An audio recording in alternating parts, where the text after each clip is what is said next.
गुरुरे साक्षात् परं ब्रह्म तस्मै श्री गुरुवे नमः। ओम अखंडमंडलाकारं व्याप्तं येन चराचरं तत्पदं दर्शितं येन तस्मै श्री गुरुवे नमः। ओम यन्ति मंगलकाली भद्रकाली कपालिनी दुर्गा क्षमा शिवदात्री स्वाहा सदा नमोस्तुते। बहुत ही सौभाग्य की बात है कि हमारी सनातन धर्म सभा गीता भवन जो कई वर्षों से लगातार हमें जो ज्ञान की गंगा का अमृत हर साल पिलाते हैं और उसमें बहुत ही अच्छे महापुरुष जिनका अपना अपना अनुभव उसका हम सभी को जो लाभ मिलता है और ये लाभ लेना चाहिए।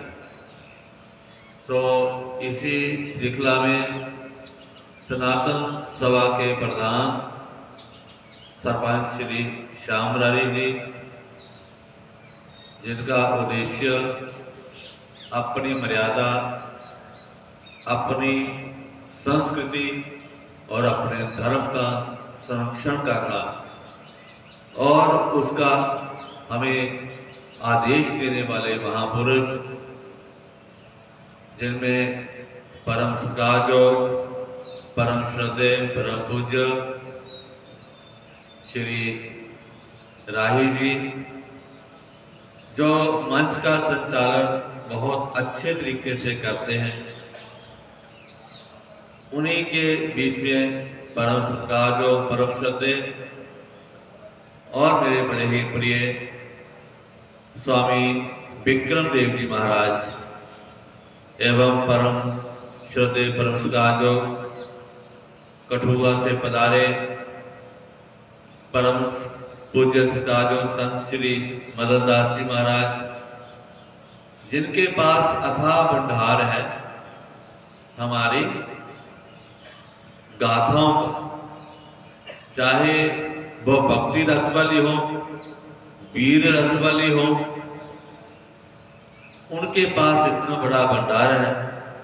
मैं तो कहता है कि एक कहता है इनके लिए स्पेशल चाहिए कि एक प्रसंग को लेकर चले, क्योंकि जब समय इनके पास कम होता है ना, तो फिर छोटी छोटी बातें पकड़नी पड़ती है।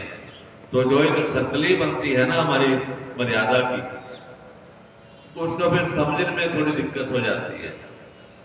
सो बड़े ही सत्कार जो सारी मातृशक्ति और सारे धर्म प्रेमी बंधुओं, ये हमारा सौभाग्य है कि हमें माँ कामाक्षी देवी जी की और बाबा लाल दयाल महाराज जी, सतगुरु बाबा दयालु जी महाराज, न जाने और कितने महापुरुष हमारे इस पहाड़ी नीम एरिया में अपना तप करके गए हैं।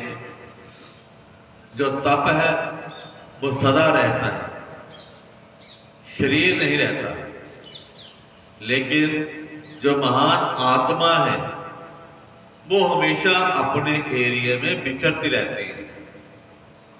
इसका प्रमाण तो आप सभी देखा होगा कि जब भी तपोभूमि पे जाकर बैठे तो वहां पे जाकर एक अलग शांति मिलती है, मन को एक अलग सा अनुभव होता है।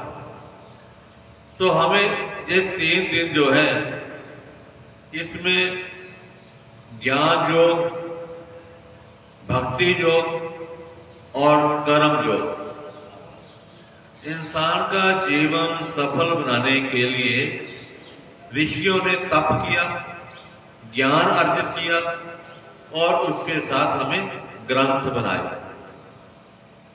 उनका कई हजार सालों का तप था। सतयुग में 1 लाख वर्ष आयु थी और उसमें से वो अपना जीवन तप में ही व्यतीत करते थे और तप के जरिए से जो ज्ञान पैदा हुआ उसकी मर्यादा में ग्रंथ लिखे गए। उन ग्रंथों का आज हम लोग ना पढ़ सकते हैं ना समझ सकते हैं, क्योंकि हमारे अंदर उतनी पावर नहीं है। क्योंकि पावर जो है ना वो केवल आत्मा की है। आत्मा को हम खुराक नहीं देते तो आत्मा कमजोर है। जब आत्म बल कमजोर है तो हमें अपने ग्रंथों को पढ़ने की मुश्किल होगी। अगर कोई पढ़ रहा है तो उसका अर्थ समझने की मुश्किल है।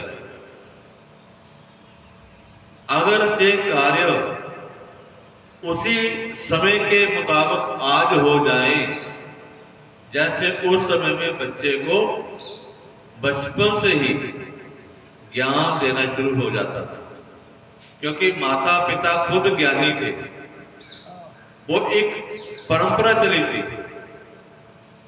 अब हमारी एजुकेशन जो है वो केवल अपना पेट पालना और अपने परिवार को पालना, एक हम अलग सी दौड़ में चले हुए हैं। और उसका परिणाम जब हमारी आयु वृद्धावस्था को प्राप्त होती है तो बच्चों ने इतनी पढ़ाई कर रखी है कि उनके पास वापस आने का समय नहीं है। ये सभी देख रहे हैं, लेकिन फिर भी हमारी एजुकेशन जो पढ़ाई है वो वही चल रही है, क्योंकि ये एक दिखावा बन गया है। अगर विचार करें, अपने ग्रंथों को देखें तो पहले जो पढ़ाई थी ना वो बहुत ज्यादा बारीकी से और बहुत ही ज्ञानवान थी। जितना भी भूगोल का ज्ञान है, जितना भी हमारा समुद्री ज्ञान है, जितना भी हमारा शास्त्रों का ज्ञान है, ये माताएं हमारी बहुत ज्ञानवान थी। और कई ऐसे पुराणों में प्रसंग मिलते हैं कि जब ऋषि किसी दूसरे ऋषि से शास्त्रार्थ करने बैठते थे तो उनकी जो फैसला करने वाले जज बनते थे ना, माताएं बनी। काफी जगह ऐसा माता लोपमुद्रा का वर्णन है, गार्गी जी का वर्णन है। बहुत माताएं ऐसी हुई कि वो ज्ञानवान इतनी ज्यादा थी कि उन्होंने स्वयं जो लक्ष्मी स्वरूपा मां सीता, उनको मां सती अनसुईया ने जंगल में ज्ञान दिया। घर में तो उनकी माता ने दिया, ससुराल में उनकी सासू मां ने दिया, लेकिन जब जंगल में गए तो उन्होंने सोचा कि इनके पास तजर्बा जो है वो माता पिता के प्रेम का है, ससुराल में दृष्टि परिवार का है, लेकिन जंगल का राज्य अलग से है। जंगल की जो समस्याएं हैं वो अलग से हैं। उनका ज्ञान जो है वो मां सती अनसुईया ने मां पार्वती सीता जी को दिया। तो ये हमारा जो ज्ञान गंगा प्रवाह है, ये हर इंसान के अंदर होना चाहिए। दूसरा आ गया भक्ति मार्ग का। उसी लड़ी में मैं बात कर रहा हूं कि जो यहां 3 दिन आपको सुनने को मिलेगा, ज्ञान का भी, भक्ति का भी और कर्म का भी। और भक्ति मार्ग में ऐसी माताएं हुई जिनके पास स्वयं जमराज को आना पड़ा, जिनकी भक्ति के बल पर उनके पति को जीवित किया गया, जिनकी भक्ति के बल पर परमात्मा को एक पत्ते के साथ तोला गया। जो सृष्टि रचयिता है, अगर भक्ति करनी हो तो भाव से होनी चाहिए, निस्वार्थ होनी चाहिए, भगवान के प्रति अपने समर्पण भाव से होनी चाहिए। तो उसी भक्ति के बल पर मां पिलनी ने जो अपना जीवन अर्पण कर दिया, और भगवान कह रहे हैं कि मैं आपको वही शरीर दे देता हूं जो आपका शरीर बचपन का था। लेकिन माँ ने यही मांगा कि प्रभु अब कुछ नहीं चाहिए, अब मेरी इच्छा ये है कि आपके धाम में निवास करें। अपनी इच्छा अनुसार लिया, ऐसा नहीं हुआ कि भगवान अपनी इच्छा से दिया हो, लेकिन भगवान भी उनके आगे हार गए जिन्होंने अपना आत्मसमर्पण कर दिया भगवान के निमित्त। समाज में की तो बात ही छोड़िए, नहीं तो कितना कुछ मांग सकते थे। और कर्म करने वाले इतने महान राजा हुए कि उनका नाम भी भगवान ने खुद लिया है। महाराज मनु जी, जिन्होंने सारे ग्रंथों की रचना की, जिन्होंने जब इंसान पैदा हुआ तो उनके लिए मर्यादाएं लिखी, और उस मर्यादाओं का विरोध करने वाले आज इस कलयुग में पैदा हो गए। ऐसे लोग पैदा हो गए जो स्वयं भगवान का अंश थे, जिनके एक इशारे पर सारी दुनिया जो है वो एकदम जैसा कह दे वैसा करने के लिए तैयार थी, क्योंकि उनके अंदर तप था, उनके अंदर सत्य था, तो वो उसको समझते थे। आज के अज्ञानी लोग मनुस्मृति को जला रहे हैं, और कौन? जो हम लोगों ने मंत्री बनाए। फिर हमारी बुद्धि कितनी नीच होगी। आज हम बात करते हैं सनातन को बचाने की, लेकिन सनातन बचा तो कब बचा? जब हमारे ब्राह्मण लोग विद्वान थे और वो राजा को मंत्रणा देते थे, उनको मंत्री कहा गया। ब्राह्मणों ने जब शास्त्रोक्त राजा को सलाह दी, उस समय तक सनातन सुरक्षित रहा। जब ब्राह्मणों के मन में लोभ आ गया, वो राजा बन गया, तो उसी ने दारा 30 लगाकर सनातन पर पाबंदी लगाई। ऐसे ब्राह्मण आ गए।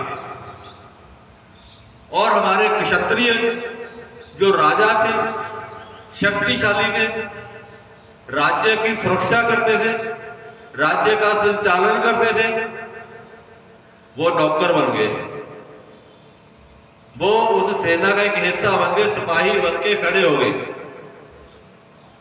और जिसने राज्य किया उसने धारा 70 लगाकर सनातन पर पाबंदी लगा दी, क्योंकि बलशाली ही शासन कर सकता है, बलशाली ही सुरक्षा कर सकता है। कितना इतिहास भरा पड़ा है कि जब हमारे राजपूतों ने अकबर की सेना में भर्ती हुए तो अपने ही परिवार के दूसरे राजाओं को मारा। एक बार कहते हैं कि अकबर की सेना और महाराणा प्रताप की सेना दोनों लड़ रही है, और अकबर का एक कवि था अबू फजल, उसने अपनी किताब लिखी है जो आज भी मिलती है। वो देखने चला गया कि युद्ध हो रहा है, देखूं जाके।